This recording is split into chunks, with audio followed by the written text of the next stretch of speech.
Bonjour et bienvenue à tous. Plongeons aujourd'hui dans l'histoire fascinante de Charles Ponzi.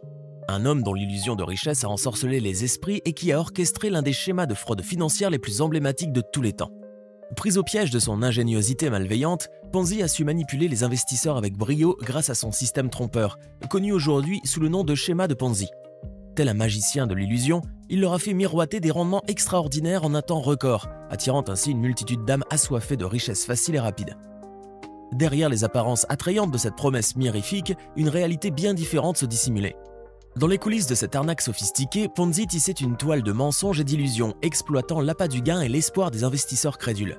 Dans cette captivante vidéo, nous plongerons au cœur de cette machination, révélant les rouages minutieusement élaborés par Ponzi pour berner ses victimes.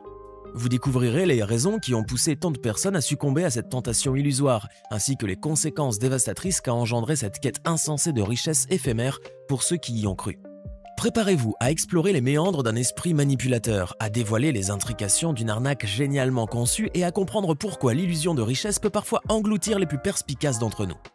Suivez-nous dans ce voyage fascinant où la réalité se confond avec la tromperie et où les limites de l'avidité humaine sont mises à rude épreuve. L'histoire de Charles Ponzi commence le 3 mars 1882 à Lugo, une petite ville d'Italie. Dans ce décor modeste, il voit le jour au sein d'une famille aux ressources limitées, connaissant les difficultés inhérentes à une situation financière précaire. Mais dès son plus jeune âge, l'âme de Ponzi brûle d'une ambition sans limite, animée par une soif inextinguible de réussite. C'est ainsi qu'en 1903, à l'âge de 21 ans, Ponzi décide de prendre son envol vers les États-Unis, où les promesses d'opportunités économiques meilleures lui murmurent à l'oreille. Il pose ses valises en terre américaine à Boston, prêt à embrasser une nouvelle vie. Ses débuts professionnels sont modestes, jonglant entre les postes de plongeur et de serveur. Mais malgré son ardeur et sa détermination, ses emplois ne lui permettent pas de donner corps à ses aspirations financières. Cependant, alors que Charles Ponzi peinait à transformer ses aspirations financières en réalité, le destin lui réservait un détour des plus fascinants. C'est à ce moment-là, alors que l'horizon de ses ambitions semblait se voiler légèrement, qu'une nouvelle étincelle allait illuminer son parcours. Une rumeur, une histoire envoûtante, vint à ses oreilles, transportant avec elle le nom de Luigi Zarossi, un autre Italien dont la réussite fulgurante à Montréal grâce au commerce florissant de cigares était devenue légendaire.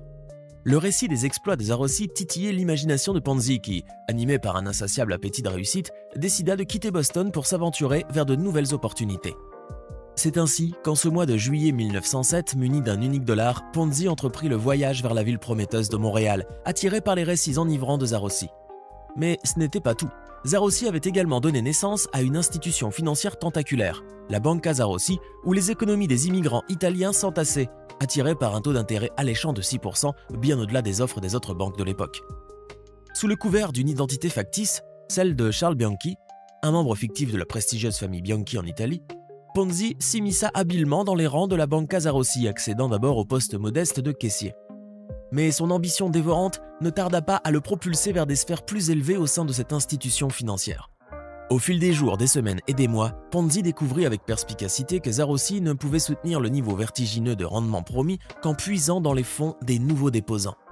Il en vint à réaliser que si tous les déposants se ruaient en masse pour réclamer leur dû, la banque s'effondrerait telle une fragile maison de cartes. Et lorsque les premiers signes de doute commencèrent à ébranler les déposants en 1908, Zarossi prit la fuite précipitamment vers le Mexique, emportant avec lui la caisse et abandonnant sa femme et ses enfants à Montréal. Bien qu'il soit possible que Ponzi ait joué un rôle dans les machinations frauduleuses de Zarossi, il échappa curieusement à toute inculpation pour son implication présumée. Cependant, la roue de la fortune lui infligea un sort différent lorsqu'il commit une infraction indéniable. Dans une audace calculée, Ponzi se rendit chez un ancien client de Zarossi, s'appropria un chéquier et, bravant les lois, se rédigea un chèque alléchant de 423,58 $ en falsifiant habilement la signature du directeur de l'agence, Damien Fournier. Mais la vérité éclata au grand jour et Ponzi fut condamné à 3 années de réclusion à la sinistre prison Saint-Vincent-de-Paul. Après avoir purgé péniblement 20 longs mois de sa peine, Ponzi recouvra enfin sa liberté, prêt à rebondir avec cette expérience carcérale éprouvante. Cependant, la vie réservait à Ponzi un nouvel épisode tumultueux, car à peine avait-il retrouvé sa liberté que le destin l'entraînait à nouveau dans les méandres sombres de la justice. À peine quelques mois s'étaient écoulés depuis sa libération que Ponzi fut à nouveau appréhendé, cette fois pour avoir tenté d'introduire clandestinement des ouvriers italiens sur le sol américain.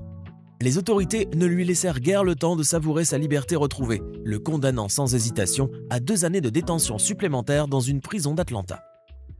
Ces années derrière les barreaux, entremêlées de succès fugaces et d'échecs cuisants, avaient forgé en Ponzi une détermination inébranlable et un appétit insatiable pour la réussite. Mais la manière dont il parviendrait à réaliser ses aspirations prendrait une tournure bien plus sinistre et frauduleuse, marquant à jamais l'histoire de Charles Ponzi et son empreinte indélébile dans les annales des escroqueries financières. Tandis que les murs de sa cellule se refermaient sur lui, Ponzi nourrissait dans son esprit un plan audacieux qui lui permettrait de s'élever au sommet de la richesse et de la renommée. L'illusion de richesse et la promesse d'un avenir radieux allaient devenir les pierres angulaires de sa prochaine entreprise, une arnaque pyramidale qui tromperait des milliers de personnes assoiffées de gains rapides et faciles. Cependant, la réalisation de son plan audacieux ne prendrait forme qu'en 1919, lorsque Charles Ponzi reçut une lettre d'un correspondant en Europe. Cette correspondance mystérieuse contenait un coupon-réponse international qui allait devenir l'élément déclencheur de sa grande entreprise. Illuminé par les possibilités qu'il entrevoyait, Ponzi était convaincu que l'achat et la revente de ces coupons lui permettraient d'engranger des rendements spectaculaires. Plein d'enthousiasme et d'assurance, il se lança dans la promotion de son idée auprès des investisseurs, nourrissant l'illusion de richesse et la promesse d'un avenir radieux. Et c'est maintenant que nous allons vous parler du système que Ponzi avait mis en place.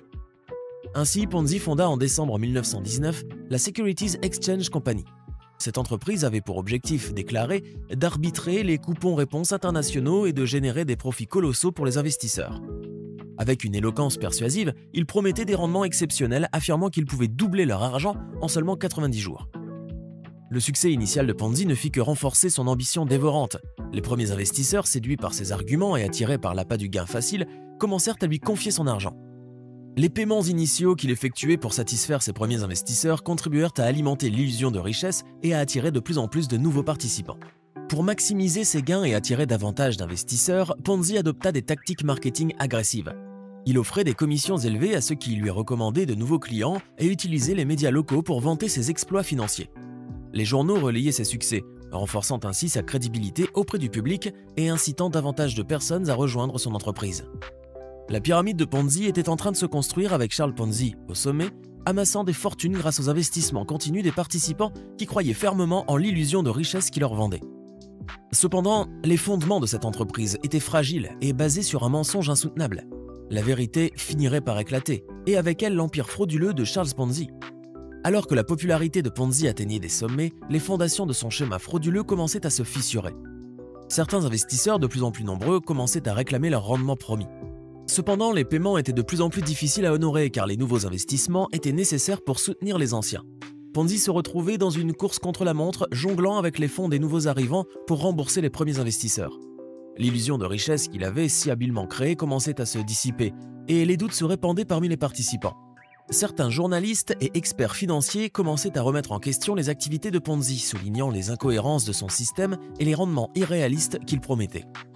Face à la pression croissante, Ponzi tenta de rassurer les investisseurs en organisant des visites guidées de son bureau où il exhibait des piles de courriers provenant prétendument de tous les coins du monde. Il voulait donner l'impression que son entreprise prospérait et que les rendements promis étaient réels. Cependant, ces efforts ne suffirent pas à calmer les inquiétudes grandissantes. Les autorités financières commencèrent à enquêter sur les activités de Ponzi. En août 1920, le Bureau de la sécurité des États-Unis, Securities Exchange Company, prit des mesures pour geler les actifs de l'entreprise de Ponzi. Les enquêteurs mirent au jour le véritable mécanisme de son schéma frauduleux, révélant que les fonds des nouveaux investisseurs étaient utilisés pour rembourser les anciens, sans qu'il y ait réellement de profit généré. Le château de cartes de Ponzi s'effondra finalement. En 1920, il fut arrêté et inculpé d'escroquerie. Son entreprise fut liquidée et les investisseurs perdirent la plupart, voire la totalité de leur argent. On estime que les investisseurs ont perdu environ 20 millions de dollars à l'époque, soit l'équivalent de plusieurs centaines de millions de dollars aujourd'hui. Ponzi fut alors condamné à de la prison ferme. Après sa condamnation, Ponzi passa plusieurs années en prison, réfléchissant à ses actions et à l'ampleur de l'escroquerie qu'il avait orchestrée. Pendant cette période, il reçut peu de soutien de la part de ses proches et de ses anciens investisseurs, qui avaient perdu confiance en lui et étaient en colère d'avoir été dupés. Après sa libération en 1924, Ponzi tenta de se lancer dans de nouvelles entreprises, mais sa réputation entachée le poursuivait partout où il allait. Il essaya sans succès de se réinventer en tant que consultant financier, mais personne ne voulait être associé à son nom. Finalement, en 1934, Charles Ponzi, autrefois adulé comme un génie financier, déchu et désillusionné, décida de quitter les États-Unis. Il s'embarqua pour l'Europe dans l'espoir de trouver un nouveau départ loin de l'opprobre qui le suivait. Mais Ponzi vécut ces dernières années dans une relative obscurité en Europe. Il fit des petits boulots pour survivre, mais il ne retrouvera jamais le succès ni la richesse qu'il avait autrefois convoité. Les années passèrent et la santé de Charles Ponzi se détériora rapidement. En 1941, une cruelle crise cardiaque frappa, le laissant considérablement affaibli, luttant contre la fragilité de son propre corps. Les stigmates de la maladie étaient visibles, mais il continuait à faire face à ses démons intérieurs. Mais les épreuves ne s'arrêtèrent pas là. En 1948, une sombre ombre tomba sur la vie de Ponzi alors qu'il perdait presque complètement la vue.